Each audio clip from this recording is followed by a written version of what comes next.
Welcome back. It is regular secular mama here with a huge stack of curriculum that I'm going to share with you that my fourth grader is going to be using next year for the 2022-2023 school year. This video is part of a collaboration hosted by Kaela at Ode to Abode. You can go check out the playlist in my description below.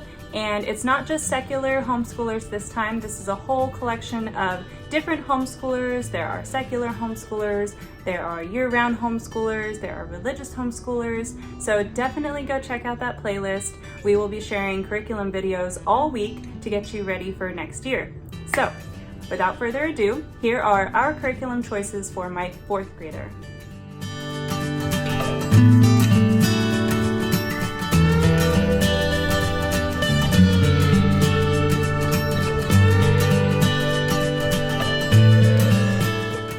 If you are new to my channel, hi, welcome. My name is Cassie, and I am going to be a sixth year homeschooler next year. I have two kids who are currently ages 8 and 11, and they will be 9 and 11 when we start our next school year in probably late July or early August. So we are kind of year-round homeschoolers. I say we're year-round homeschoolers, but I still like to have a start and an end to our school year. Now, that doesn't mean that our curriculum is going to start and end perfectly on time. That never happens. After so many years of homeschooling, we definitely have staggered a lot of the curriculum that we're using. And some of the stuff we're using doesn't have, an exact 36 weeks that are planned out for you. It's kind of at your own pace. Some of the things that I have here are a little bit new. A lot of it is stuff that we have discovered this year and really enjoyed and will simply be continuing into the next school year. We have one major change for next year, and I'll get into that in a little bit. First up, I'm going to talk about language arts because it's probably the biggest subject for us and a lot of homeschoolers out there. I think it's safe to say now that my son is a fluent reader, so that's really exciting. We will simply be focusing on continuing to improve reading fluency in the coming year and also just enjoying reading. That was a huge goal of us in this past school year, and we'll just continue that. We have a lot of resistance going on with my fourth grader, and I don't really want to burden him with any additional skills or things that we don't really need to focus on at this time. So he is currently reading through Harry Potter at a very slow pace. We're enjoying it. He reads aloud to me and then narrates to me what he read, and that'll probably just continue. I'm just gonna let him pick what he reads to me. I may throw in a book here and there, probably from like Build Your Library or some other book list that I have, but for the most part, I just want him to enjoy reading and to practice reading aloud to me and narrating, and that's it. I also got a School Nest reading journal for him. I got this for my daughter this year just for fun, to do like book reviews mostly. I'll show you what one of those looks like. So she has been enjoying doing little book reviews and giving them star ratings after completing a book. And I don't require like book reports or anything like that, but he seemed really interested in it, and I asked him if he wanted his own reading journal to use for the next year, and he said yes. So I will help him with this. I will ask him to give me some sort of review or draw some pictures, and he's really looking forward to doing the star ratings. So I just got this for fun for him, so hopefully he enjoys it and it helps inspire him to write a little bit more. For the rest of our language arts for my son, my fourth grader, fourth grade, he will be continuing with the next level of Michael Clay Thompson. So he actually finished the island level, including building language, which is their vocabulary and Latin roots component, a couple of months ago. So he's been done with that for a while. We've just been doing practice sentences and focusing on writing in other areas like prompts for history and stuff like that. So we'll start up with Grammar Town, which is, you always start with grammar when it comes to Michael Clay Thompson. And then once he is finished with Grammar Town, he will move into the Practice Town practice book that has the sentences that they do like every day or a couple times a week. And at the same time, when he finishes Grammar Town, while he's doing those practice sentences, he will begin Paragraph Town, which is the writing component. So Island level covers good sentence structure and writing good sentences. And then this level covers paragraphs and writing good paragraphs, different types of paragraphs. So this is quite a step up as far as the amount of writing that is required. Now it starts off very gentle.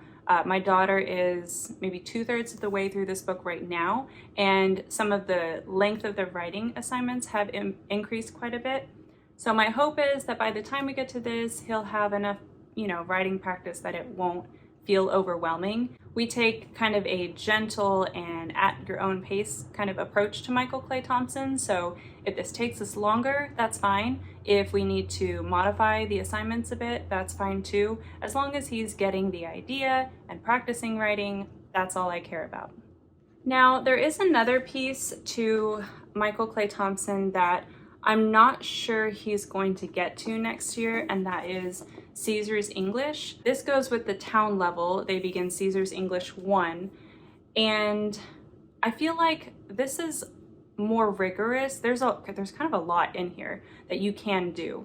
That doesn't mean you have to do all of it, but I worry that it might be a little bit overwhelming for him. So my thought is we will do grammar and we will do Paragraph Town, and then after that we'll see how it's going, and he can do this, following Paragraph Town. By that time, maybe this won't feel overwhelming. If it is, we can just start it the next year. I'm really not that concerned about it. I want to do Latin roots, but I'm fine with taking longer to go through some of these pieces. So we may use this one next year with him. We'll see.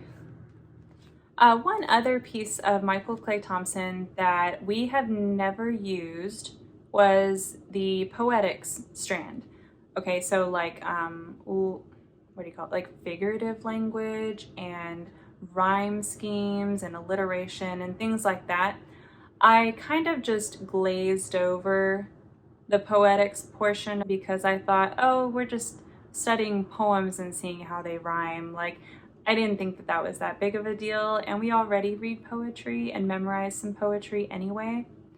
But then I thought, I'm ordering some new books from Michael Clay Thompson, and they're so expensive anyway, I might as well just try one of them to see what it's like. So I went ahead and ordered Music of the Hemispheres. This one is the first, well, not the first one now. This goes with the Island level. Now they have the Poodle level, which is under Island for like younger kids. But I picked up Music of the Hemispheres. I heard that it's a very thorough introduction to like poetic devices. And I read through it in one sitting because I was very interested in it. It was very interesting. And I loved how a lot of the things that are talked about in here are described in a way that like you can see those devices used in other writing and not just poetry. Anyway, so I thought, you know what, I'll pick it up, and I have it, and maybe we'll work it into our morning time. Like when we read aloud, maybe we'll read a little bit of this too, or maybe we'll do it on Friday afternoons if we're bored. I don't know how I'm going to use this yet, but I think I do want to use this because it looks interesting, and the more they get into writing, I think the more they might find some of these devices useful in their writing. So anyway, I have this, we might use it. All right, so the last piece of language arts that I am going to focus on next year is spelling. Now, spelling is one of those subjects where we've kind of bounced around a little bit. We have tried, what have we tried? Evan Moore spelling. We have tried sequential spelling a long time ago for my daughter. But I have All About Spelling laying around because we were using it with my daughter, my 11-year-old. And it did not work for her. I think I covered this in another video. It did not work well for her at all. And I think the reasons why it did not work for her are reasons why it will work well for my son. So he actually has started doing this with me already this year just to try it, and we're about halfway through it. And he seems to enjoy it so far, you know, as much as a kid can enjoy spelling. And I think it's working well for him because it doesn't require as much actual pen to paper time as like the Evan Moore workbook that we were using. And it does not require as much independent work, which he struggles with. He has some like attention issues, and I think working on this with me works much better for him than handing him a workbook and saying, do this page, because he just gets distracted. So it's like a 10-minute lesson a day, and we get through this book at our own pace, and I think that's working really well. So I'm planning to continue using this with him next year, and we'll see how it goes. I should probably add for spelling, I wasn't going to focus as heavily on spelling for my son as I am for my daughter, because I feel like his spelling skills are slightly better for his age than for her. But when I sat down with my kids and asked them what they wanted to work on, what they thought they needed to improve more, spelling was one that he actually named. It was the only academic subject that he said he wanted to improve on. And for him, that's kind of a big deal because he resists a lot of schoolwork. So the fact that he said he wanted to improve his spelling inspired me to pick this one back up again, and hopefully, you know, him wanting to improve his spelling will, you know, make that a little bit easier on us. Anyway, so he wants to improve his spelling. That's a good thing. I'm gonna go with that. And I guess I should throw this out there. I picked up these beautiful school nest notebooks that everybody else has just because they're pretty. And this one, it says 4th grade on it, so he's kind of excited about being a 4th grader. Not that I really care what grade they're in. Anyway, I just picked up one of these for each of them so they can try to collect some of their writing samples in here. So most of our writing prompts or writing assignments that they get for Michael Clay Thompson or part of history, I'll have them include in here so we have one place that they can look back and see how their writing has improved. Next up, I have math. So my son is doing Math UC Gamma this year, which is multiplication, and we kind of hit a roadblock when we got to multi-digit by multi-digit multiplication. I tell them that we end our school year when our math books are finished, and that's basically how we like define our school year. So we'll see. I think we should still be able to finish up the Gamma book, and then next year he'll be moving into Delta. This is just, I had to bind his student pages because I like ripped them out of my daughter's old book. Anyway, so we're moving into Delta, which is division, and I don't know, math usually comes easily to him. It's just this one type of skill that he's kind of hitting a roadblock with. I think it has more to do with the mental, like, this is so hard, I can't do it, you know, that kind of thing. So we're going really slowly through it. We're taking our time. Anyway, so this is the next level. I have it ready when he's ready. All right, so this is our big change for next year. One of our group subjects that we have always in the past done as a family is science, but we are going to have to split up science next year, and I feel kind of torn about it. I'm kind of bummed that it's not going to be a family subject anymore, but my daughter really needs a little bit more challenge, honestly, with science. She will be moving into her own, mostly independent science, and my son is going to continue Real Science Odyssey level 1 with physics. So this is what he's going to use. This is like the teacher pages, and then I separated out the student pages for him. So this will be a one-on-one science, like just he and I will work on it together, and I'm kind of looking forward to that, and I think he is too, because he really craves attention and one-on-one time together. So this will give us a way to do something kind of fun together. I also feel like these level 1 courses follow his skill level pretty well.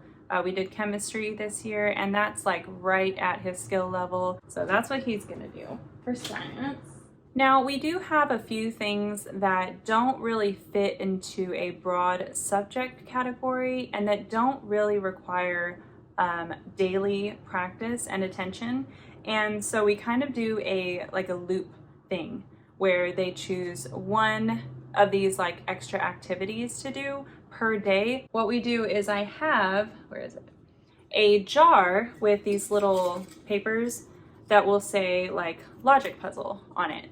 And so what he'll do is he'll draw one of these every day and then do the next thing in whatever category he picks. So for logic, for example, we picked up some critical thinking company workbooks, just a couple of different ones that looked interesting to them. He picked these balance benders that are really fun. They're like, you know, if this equals this, then does this equal this, you know, that kind of thing. So he just does like a page or two, whatever he feels like doing in here when he draws that thing out of our jar, if that makes sense. So some other things that are in their loop are typing.com, Duolingo Spanish, which they do on like an old cell phone of mine. And then, where is it? Oh, here. We also do some extra map skills. Now we do some map work with our history anyway, but they're kind of like printed out black line masters kind of maps.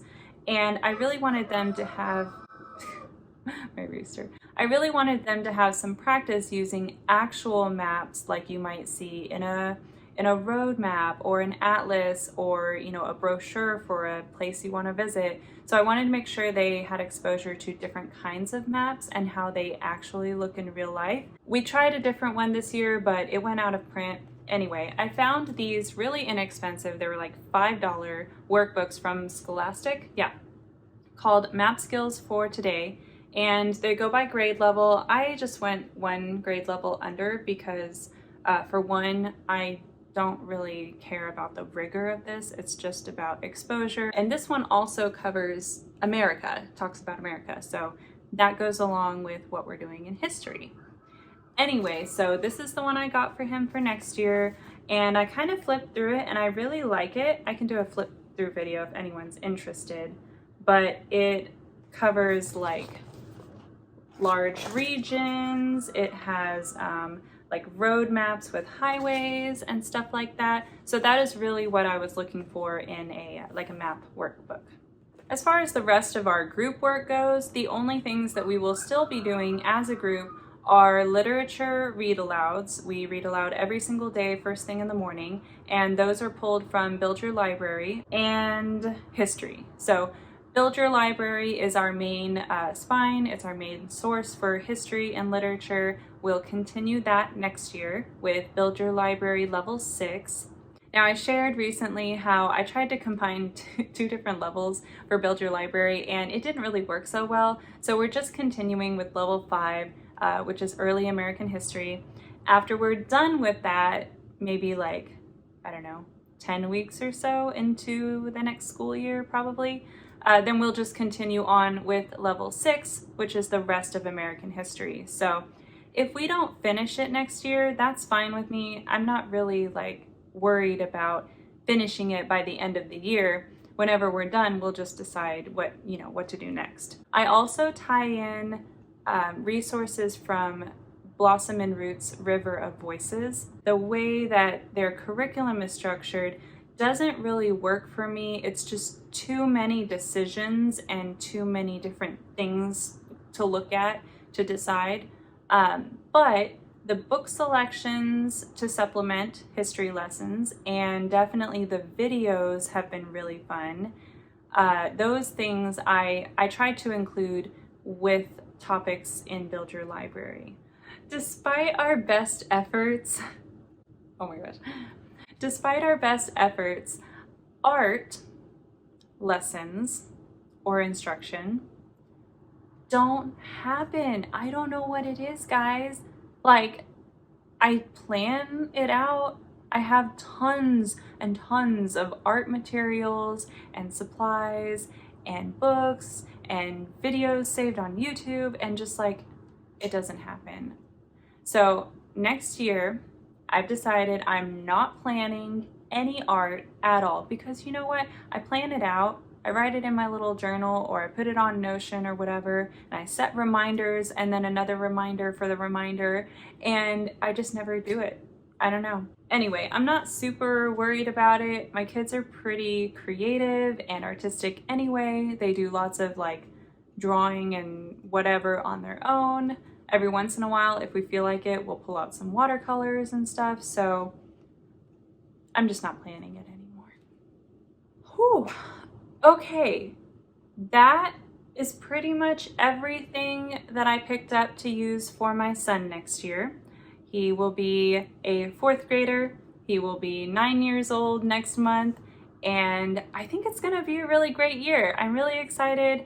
This year was a lot of experimentation, a lot of trying some new things and readjusting our routine and the flow to our day.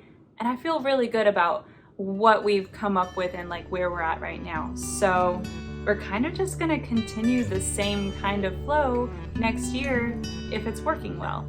That is all I have for my 4th grader. If you're interested in seeing what I'm using for my 6th grader, head over to this video right here and definitely check out this playlist up here where you can find other curriculum choices from a wide variety of homeschoolers on YouTube. Don't forget to subscribe and hit that like button, and I will see you next time. Bye!